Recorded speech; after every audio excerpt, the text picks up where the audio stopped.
Assalamualaikum warahmatullahi wabarakatuh. Waalaikumsalam warahmatullahi wabarakatuh. Terima kasih buat Kak Meisirah yang hadir untuk hari ini. Kami bakal mewawancari kakak mengenai pra PPG, Kak. Sebelumnya perkenalkan, saya Ahmad Rizky Ramadan dan ini saya Ajat Malak. Ulun Muhammad Al-Qiyabda. Ulun Agar Kalian. Kalau saya Alia Aziza Bashira. Jadi kami akan langsung saja mewawancari kakak. Jadi yang pertama tuh apa aja yang kakak ketahui tentang sertifikasi guru dan mengapa kakak tertarik untuk mendapatkannya sebelum menjadi guru? Untuk pertanyaan pertama yang saya ketahui mengenai sertifikasi guru, jadi sertifikasi guru adalah bukti bahwa seorang guru itu telah memenuhi standar kompetensi yang ditetapkan pemerintah. Kenapa saya tertarik mendapatkannya sebelum mengajar itu karena saya ingin masuk ke dunia pendidikan yang dengan kesiapan yang maksimal. Itu baik dari segi sisi pedagogik maupun profesional. Jadi dengan sertifikasi saya merasa lebih percaya diri dan siap menghadapi tantangan nantinya di kelas. Harapan kakak ada nggak setelah lulus dan menjadi guru bersertifikat? Harapannya apa? Untuk harapan saya nanti pastinya saya bisa menjadi guru yang tidak hanya mengajar, tapi juga saya menjadi guru yang bisa menginspirasi, dan saya itu ingin berkontribusi dalam membentuk karakter siswa dan menciptakan lingkungan belajar yang positif, yang bermakna. Jadi sertifikasi ini nantinya saya anggap sebagai langkah awal untuk terus berkembang sebagai pendidik yang profesional. Sebelum lanjut lah kak. Jadi selama mengikuti PPG Prajabatan itu, kompetensi apa saja yang pian pelajari dan dilatih? Selama PPG kemarin saya mempelajari ada 4 kompetensi utama. Jadi yang pertama itu ada kompetensi pedagogik seperti merancang modul, mengelola kelas. Lalu yang kedua itu ada kompetensi kompetensi profesional yang sesuai dengan bidang studi saya. Saya di bidang studi program studi bahasa dan sastra Indonesia. Dan yang ketiga itu ada kompetensi sosial. Nah, jadi terutama saat berinteraksi di lingkungan sekolah. Dan yang keempat itu ada kompetensi kepribadian yang melatih saya untuk menjadi guru yang beretika dan bertanggung jawab. Oke, jadi kalau proses dan tahapan PPG Prajabatan yang pian jalan itu gimana seleksi sampai akhirnya? Kemarin awalnya aku sering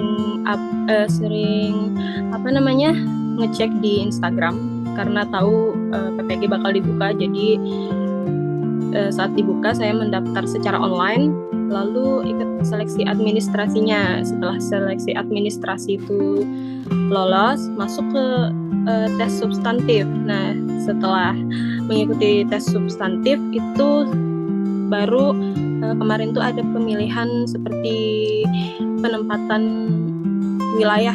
Jadi kemarin saya memilih di Banjarmasin sesuai dengan tempat tinggal saya juga di Banjarmasin. Jadi setelah lolos tes substantif kemarin saya ditempatkan di LPTK Universitas Lambung Mangkurat untuk menjalani perkuliahan. Jadi secara teori maupun praktik itu saya sesuai dengan penempatan saya kuliahnya di Universitas Lambung Mangkurat. Nah, kemudian saya menjalani praktik lapangan di sekolah SMP Negeri 2 Banjarmasin kemarin. Lalu dilanjutkan dengan nantinya kemarin saya baru selesai seminar Lalu tahap terakhir nanti akan ada uji kompetensi yang menyatakan lulus atau tidaknya saya nanti sebagai guru bersertifikat. Nah, setelah lulus uji kompetensi nanti, baru saya dinyatakan lulus sebagai guru yang bersertifikat. Lalu selama KPG itu ada pengalaman menarik lah Kak selama praktik di lapangannya? Kalau pengalaman menarik saat praktik lapangan itu sebenarnya banyak, salah satunya seperti mengetahui karakteristik peserta didik di sekolah. Jadi saat praktik lapangan kemarin PPL di SMP Negeri 2 Banjarmasin itu saya pernah memperhatikan seorang siswa yang secara akademik itu dia cukup mampu, tapi dia itu sering menyendiri dan tampaknya tuh kayak tidak bersemangat di kelas. Dan awalnya saya kira dia itu hanya pemalu, tapi setelah saya ajak ngobrol secara perlahan di luar jam pelajaran seperti itu, saya mengetahui dia sedang ada masalah dengan orang tuanya di rumah. Jadi saya mulai mencoba mendekatkan diri, seperti memberi perhatian lebih dengan cara sederhana seperti menyapa dia, lalu kalau dia menyelesaikan tugas, saya memberi pujian kecil, lalu saya mengajak dia aktif juga dalam diskusi kelompok. Dan setelah itu dia mulai aktif kembali dalam pelajaran.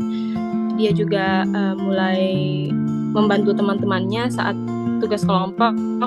Jadi dari situ saya belajar juga bahwa tugas guru bukan hanya mengajar, tetapi juga hadir secara emosional, dan anak-anak itu membawa beban yang kadang tidak terlihat, dan kepekaan sosial emosional guru itu bisa menjadi kunci untuk membuka semangat belajar mereka.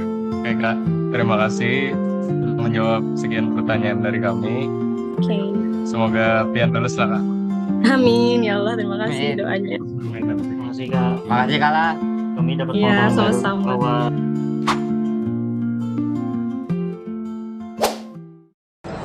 Assalamualaikum warahmatullahi wabarakatuh.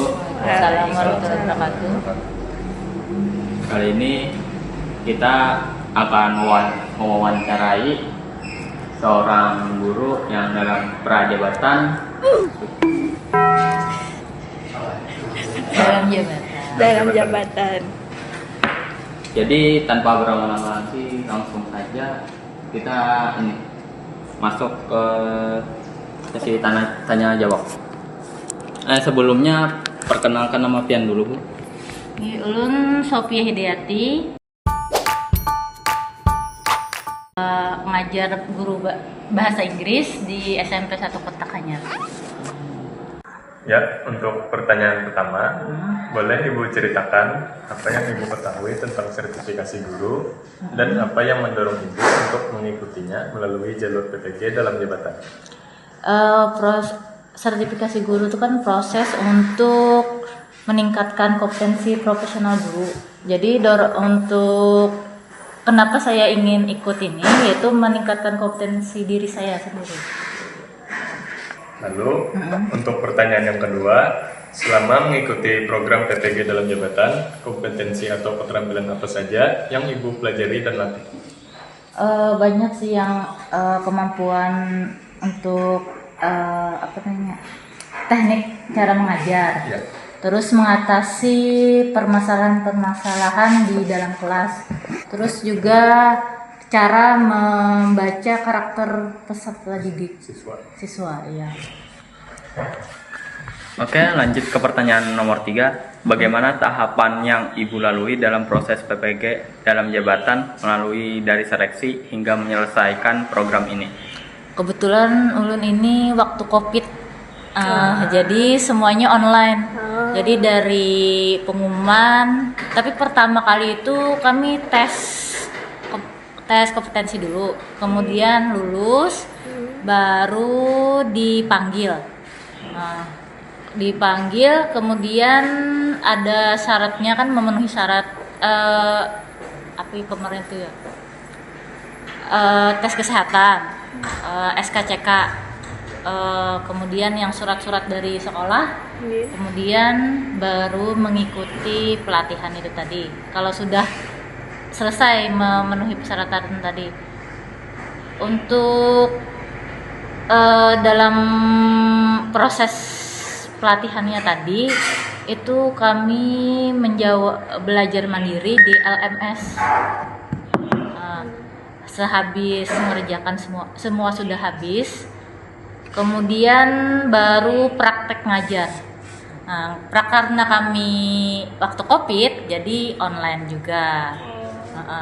Agak susah sih karena siswa ini ada yang sinyalnya nggak ya naik turun, terus ada yang males kan kalau lewat Zoom ini kalau Zoom kan perlu sinyal yang bagus kan. Itu yang agak susah sih. Lanjut ke pertanyaan nomor 4, bisa Ibu jelaskan bagaimana proses pendaftaran dan langkah-langkah yang Ibu tempuh untuk bisa mengikuti program PPG dalam jabatan? Pendaftarannya itu awalnya itu emang dipanggil, ada undangan lewat SIM PKB. Kalau sudah ada undangan kan ada tes tadi, prates dulu. Nah, bila prates itu lulus baru kita diundang lagi untuk melengkapi berkas. Setelah melengkapi berkas baru pelatihannya. Lalu pertanyaan nomor 5, kalau tantangan terbesarnya yang dihadapi selama menjalani program PPG itu apa aja, Bu? Kebetulan waktu COVID itu ya sinyal. Kemudian karena kami itu pertama untuk tahun COVID. Jadi Zoom-nya itu kemarin sempat sampai jam 12 malam. Aduh, itu mana tugasnya banyak. Untuk praktek ngajarnya susah kan karena online tadi. Iya. Banyak banget sih tantangannya. Oke. Lalu pertanyaan terakhir, cara Ibu buat menyeimbangkan antara tugas mengajar di sekolah sama kegiatan dan kewajiban selama mengikuti PPG itu apa aja, Bu? Kebetulan karena COVID tadilah ulun online. Jadi kebetulan untuk ngajar kelas ulun itu pakai Google Meet. Classroom. Oh. Nah, Google Classroom kan bisa diatur itunya, soal-soalnya, terus bila tanggal itu dia keluar sendiri. Nah, jadi siswa itu bisa ngerjakan dan ngumpul di situ juga. Biasanya ulun membuat soal itu seminggu sekali. Jadi membuat hari Minggu yang pertama, kemudian hari Minggu berikutnya ulun cek tugas-tugas, sekaligus membuat untuk tugas berikutnya. Yang dari hari Senin sampai hari Sabtu kan PPG, hari Minggu khusus Buat yang kelas. Iya. Terima kasih Ibu atas waktunya. Kami sangat menghargai semua cerita dan pengalaman yang diberikan. Semoga yang disampaikan bisa jadi pelajaran bagi kita semua. Kalau ada salah kata mohon maaf. Assalamualaikum warahmatullahi wabarakatuh. Waalaikumsalam.